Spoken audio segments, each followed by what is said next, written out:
It's 3:08 p.m. on Monday, the 11th of June, 2012. I'm Mark Strassman. I'm a partner at Green Asset Finance. I'm about to talk to Gunther Mothes, who is the principal and general manager at the Spicewind Pacific Group. He's a client of Green Asset Finance, and this discussion is intended to give potential investors in that company an introduction to the opportunity it represents. Welcome, Gunther, to our discussion. Yeah, very, very, very nice. Thanks, Mark. Let's start. I'll do my best. Go ahead. Let's start at the beginning. Tell us about SPG's plans to produce biofuels from coconuts, palm fronds, and algae that grow in the Republic of the Marshall Islands. Briefly, Spicewind is been in the Marshall Islands for a long time. We've been involved not only in coconut oil, but also in commercial tuna fishing, and as well as air service transportation equipment, and something like a small airline for the inner islands. But right now, everything is, as everyone knows and everyone's aware of, this recession we've entered into in 2008 and even before. Things slowed down considerably there in the Marshall Islands, and everything kind of went to pieces, as it has done all over the world. And so now we've put our emphasis on the coconut oil because primarily the U.S. has put an awful lot of emphasis on the use of the biofuels, biodiesel and biojet fuels. It so happens that Spicewind Pacific Group is in an enviable strategic location in the Marshall Islands, whereas we have feedstock, which is very, very important to any kind of biofuel. If you're going to produce any kind of biofuel, you will have to have tremendous amounts of feedstock, very cheap and very inexpensive. Otherwise, you're not going to make any biofuel. So we have coconuts, which puts out coconut oil, and we have the capability there with our trees that we have in our islands, over plus 1 million trees bearing fruit all year round. That provides us with over 20 million gallons per year. The capability is there, the coconuts are there, they're just hanging on the trees. And we will use coconut oil as our basic feedstock for both the biodiesel and biojet fuel, because it has the chemical molecular structure and makeup that makes it very, very ideal for those two biofuels without too much added to it. Then usually just a couple of catalytic procedures within the refinery methods that make it turn it into what we need.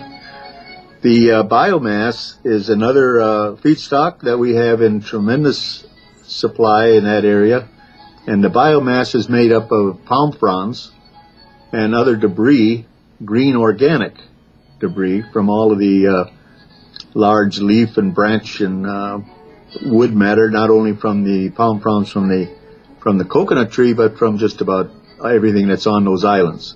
And we have the capability there of maybe 5 times as much as the coconut oil as a feedstock resource, at no cost whatsoever to us, except for the transportation and the handling and putting it into the state it has to be refined. And our third feedstock is the algae that will grow in our lagoons. And in order to stay within a minute or two, I could not answer that within 15 minutes. Okay, to that's good. Describe that, but it's all written up and it's all described very elaborately in some of the material that I sent you. Right. So you have the 3 sources: coconut oil, palm fronds, and other tree debris and algae. How much money are you trying to raise at this point? We're looking at a very small amount. Actually, it's $5,500,000, and that will get us started in the production. Within 6 months after we have a funding agreement, we would be in production and developing and generating a revenue. All right, and what will investors get? What will investors get for that investment of $5.5 million? Well, at a minimal point of the third year, for instance, of production, they would if they went along with our figures, not the figures, but the way we've got to set up our percentages, they would be getting 3 times what they put in, 3 times within that 3 years on a return on the investment. Okay, and so that's considerable. Okay, tell us a little bit about your experience and connections that you have in the Marshall Islands. Well, as I stated just a while ago, I've been there many years, and I know all the people, and they know me, and we've been involved in and out there with a lot of activity. Actually, beginning way back when, a long time ago. That had nothing to do with commercialism. It was strictly on the basis of government with me. But at this point in time, and for quite a few years since those early days, why it's been commercial. And the potential is very, more or less extraordinary in that area. It's completely undeveloped. The outer islands are completely undeveloped and have tremendous potential for commercial development, and we intend to take care of that, because what we are doing, what Spicewind is doing in those islands in the area of biofuels, will be what they kind of overuse anymore, a game changer, a real game changer, and it'll change that whole area together down there, especially when we start producing and supplying military. The U.S. military, which has plans of coming in there and upgrading all their military activities within the Central Pacific area. Okay, we're going to talk about that a little bit more a little later. What are the current and near-term markets for biofuel and biodiesel that you're going to produce? Well, we're going directly into diesel fuel right now, what we call a drop-in diesel fuel that is based on its ASTM certification and the specifications dictated by that group. You will be able to take some of our diesel and drop it into a tank of a Caterpillar tractor and not have to worry about any type of modification to the engine or anything else, and or to any other diesel engine. And it's just exactly the same thing. What's the current price for the fuel that you're going to replace? That fuel right now, Mobil Oil is the sole distributor in that area, and they're charging a little over $6 a gallon for number 2 diesel. And how much does it cost you to produce the comparable product? Well, we can produce our product between $1.25 to $1.30 per gallon. But I use $1.50 in my pro forma figurines. Okay, and how much biodiesel will you be able to produce once you're up and running? It'll start off at a low level of 5,000 gallons per day, which is not really low, but it's low for if you put it up against Exxon or Conoco or somebody like that. But we'll be putting out 5,000 gallons per day, and on a 350-day year, and that will put us into the area of being able to go into production and selling our product directly to our local market, and then we expand as we go along every year up to the 3rd year, and then we keep moving from that area. But all I've talked about right now is the first 3 years. Okay, say a little bit about the technical process by which coconut oil is turned into biodiesel. Well, there's 2 or 3 different methods. Some people, Japanese, have come up with a new way of utilizing a palm oil or a coconut oil, or even any kind of oil, vegetable oil, flaxseed oil or whatever, and they use what they call a superheated methanol catalytic system, and it doesn't have the the byproducts that the other has, transesterification puts out, and it's cleaner in the refining process. And we'll be using almost the same thing, except we won't be using the super methanol. We'll be using a process of a catalytic process that provides us with a byproduct of glycerin. And glycerin is a byproduct that is in its good form, in a 98% pure form, is quite valuable, and it's purchased on the market. And we have other byproducts also that come along with that refining method. Okay. But it's a simple method. It's not difficult. In some areas, people use the coconut oil by itself and dump it right into a generator and run it. Of course, the generator wears out pretty quick because there's no refinement of the coconut oil. But it has a high cetane count, what they call a cetane count, which makes it very, very viable. Okay. How does the conversion of palm frond biomass into biofuel work? Well, that's a couple processes involved there, whereas you have to break down the biomass, whatever it is, whether it's wood, combination of wood, or sugar cane, for instance, or something like that. But in our processing, we would break down the green organic debris of the palm fronds and so on. The palm fronds are a cellulosic content in them that makes them valuable for a feedstock, the cellulose makeup. And that is pelletized and goes into what they call a pyrolysis process that under extreme heat breaks it down into a component oil.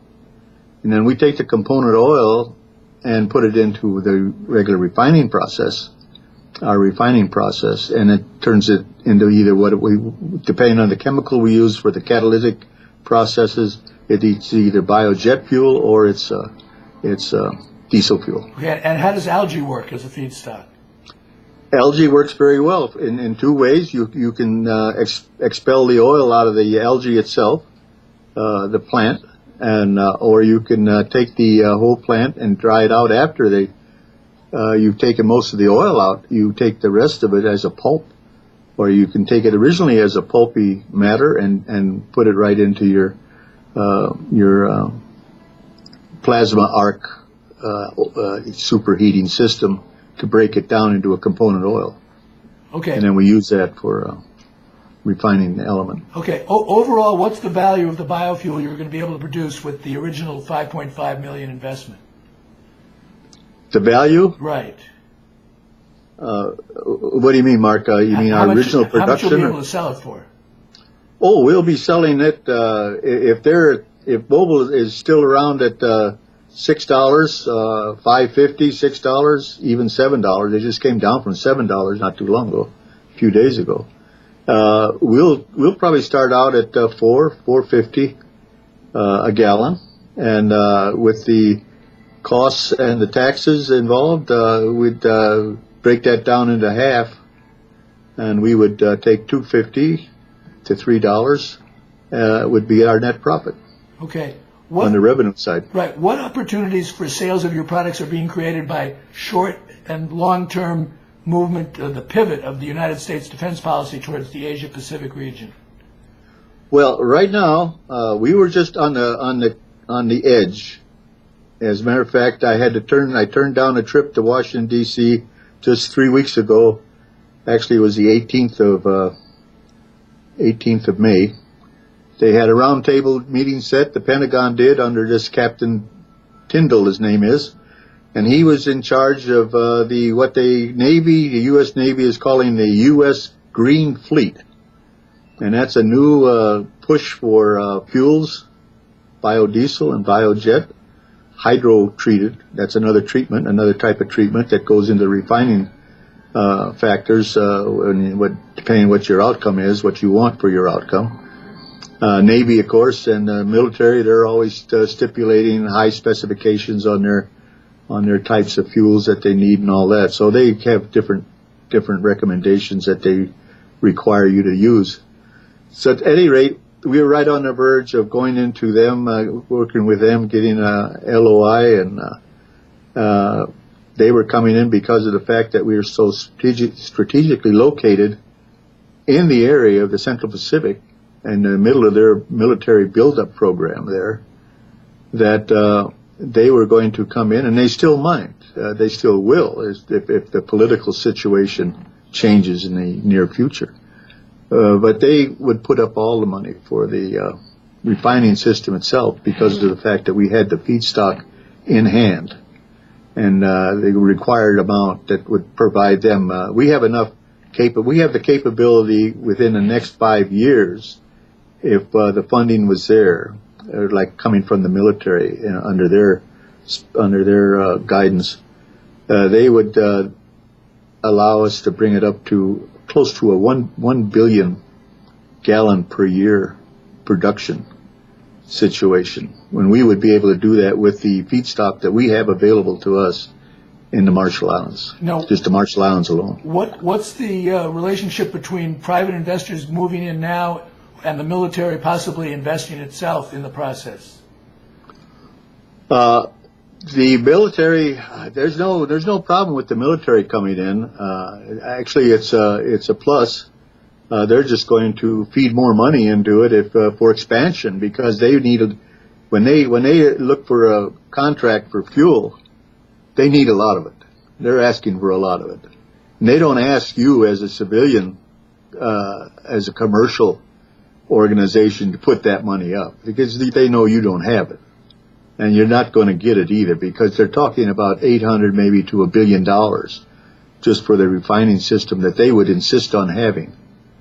But right now is the ideal time for the civilian investor to come in, for instance, with us and in our situation, because once we are moving, it takes nothing to get us moving and developing a revenue and setting up our market, our local markets. The military for instance, we'll be waiting for the military. And it's just it puts us in a better shape for them to come walk in and knock on our back door and say, okay, we're ready now. If you're ready, well, we'll go now together. So the investors, if we want to. The investors, we may not want to. I'm sorry, say that again. I said, if they're ready, and if we want to, we may not want to at that stage. We don't know what stage it's going to come in, how it's going to work out because of the political situation and what's going on in this election year and so on. But right now, everything's on hold. Okay, so if the private investors put up the $5.5 million, they'll get an equity share in the company. That's right. Oh, actually, exactly. And that is the company. Whatever the company involves itself in, they're part of it. Right. They're equity partners. So they all stand to benefit by the military coming to you to get more fuel. Definitely. Okay, what kind of competition do you face in this area? Well, right now, as I said, Mobil is the only one. Okay. And that's not much competition because nobody can hardly buy their fuel because of the price. Okay. How well established are the technologies you're going to use for the biofuel production? Very well established. We're not going off into the wild blue yonder with any kind of weird science things that you might have seen on these algae projects and programs that some of these people have going, and it's all the laboratory stuff. It's really not established at all. It has not even been on scale. It's not in production anywhere. But ours is tried and true, tried and tested, and the company the equipment we're using for our refining equipment is a British company, and they already have, I think right at this time they have close to 25 facilities all over the world, and have had for several years, and they do really well, and they have a real good reputation. And actually they have a U.S. branch, and they assemble their plants in Reno, Nevada, actually Sparks, Nevada, right outside Reno. They have a complex up there, and that's where we'll be purchasing our first unit, which will be the 5,000 per day unit. And then the next one, at the end of the first year, we'll be going up to, scaling up to 12,500 gallons per day. And then we scale up every year after that to double it. Okay, what kind of impact do you expect your operations will have on the economy and society of the Marshall Islands? Oh, it'll really be something that's a real economic development that they've never had or seen in that area, because we're going to be doing the coconut entirely topsy-turvy from what they're used to over the past 150 years, or from the time they started using coconuts commercially. The Germans went in there in 1885 and started build up all the plantations when they had control of those islands. And they had control until 1914, and that's when the Japanese took over through the League of Nations, and didn't do much until the end of the war when the U.S. came in, of course. And they haven't done too much either, except cause a lot of diabetes with the entry of Coca-Cola, and all that stuff. But it's going to change everything, because we're going to make it entirely different, the whole processing of the coconut itself. Whereas through today, it's strictly utilized primarily for cleaning additives, soap, cleansers, this type of thing, and some of the byproducts are utilized. Some of the byproducts are more valuable than the oil, than the copra, what they call the copra. The old way is the copra way. And the shell, for instance, the hard shell of the coconut shell itself is carbonized through charcoaling the coconut shell in the pieces, and then breaking it down into granular sizes that people want to add into their filters. For instance, Siemens uses a tremendous amount of charcoal coconut for their water filters, and all kinds of uses in not only sewerage, but water treatment, waste treatment, and everything. But it has a different molecular structure than anything else has, and it works very, very well. And it goes at a high price. Talk about the production of biofuels from these agricultural products in terms of their renewability and their sustainability. Well, that's another situation where we have if you had your druthers, this is what you'd want, is to have a feedstock like a coconut tree, because you don't do anything. There's nothing you have to do. You don't have to go out there and plow a field. You don't have to bring a bunch of tractors in there and using energy to plant your feedstock and growing it, harvesting it, cultivating it, harvesting it. The coconut tree is something all of its own. It grows by itself. When it's ripe, the coconut drops to the ground. It provides all kinds of materials. People and the local people, and for hundreds of years, have been using it to make their houses, to make their living establishments. They use it for food. They use it for all kinds of things. And it's also a very healthy product, despite propaganda from 40 years ago or so from people like Archer Daniel Midlands and some of those that just wanted the people to use corn instead of coconut oil. Everybody was using coconut oil for all their baking, and Pillsbury and the rest of those people. But they wanted them to get off of that and use corn oil instead. So that big propaganda program went out there about 40 years ago, saying, telling everybody that coconut oil was going to kill you because of the high cholesterol and all that. Well, now they find out that it doesn't have any high cholesterol at all. You drink it and live another 20 years or so extra. Okay. Talk about the return on investment that participants in these projects can expect over what time frame? Run that by me again, Mark. Talk about the return on investment that investors who bring in the $5.5 million are going to be able to expect. Oh, well, like I said earlier, they could expect 3 times what they put in by the 3rd year. They could 3 times the original by the 3rd year. Okay. On a minimal basis, with that starting out at the 5,000 gallon per day, and ending up with 25,000 gallons per day by the 3rd year. Okay. At the end of the 3rd year. Okay. What unique tax-paying arrangements are there for profits earned in the Republic of the Marshall Islands? Well, the Marshall Islands has their own tax base, and it works on it's a flat tax. It's a flat tax. It was 12%. It goes up and down. The local legislature, which is called the Nitijela, they'll raise it up and down when they feel they can squeeze a few more taxes out of somebody. They'll raise it up to 12, to 13 or 14, and go back down to 12 or whatever they feel like is best. But right now it's between 12 and 14, and that tax is paid by anyone. That's it. That's a sole tax. There are no other taxes, and you just pay that directly to the government for whatever your earnings are, whatever you bring in.